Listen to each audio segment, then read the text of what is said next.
The day my life changed, I didn't see it coming. Heroin addiction, in and out of jails, institutions for 8 years.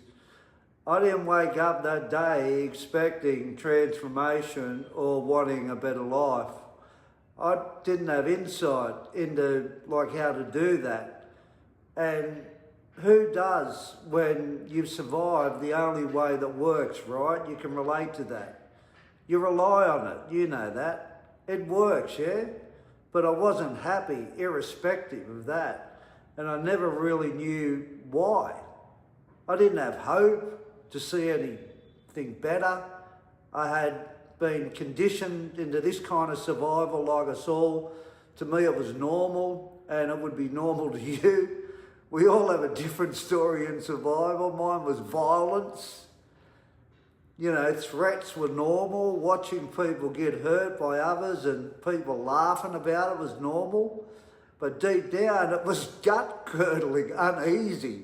I lived among, who were violent beyond imagination, the ones people see on the news or portrayed through media, the killers and thrill killers, rapists, robbers, abductors, addicts. The list goes on. So this was my unhappy world. You can see why I was unhappy until I went to a worse place than this.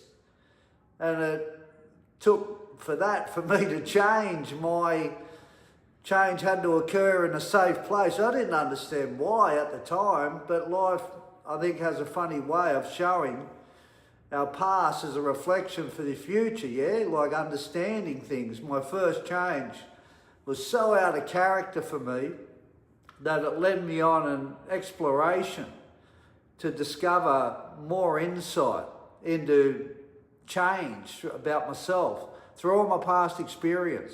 I've become fascinated with this process, and I have continued that for 40 years. And if it wasn't for the pieces I needed in my past, I would not have had anything to change for my happier future. If you like this, all the W's, Dean Redemption, and I'll see you tomorrow.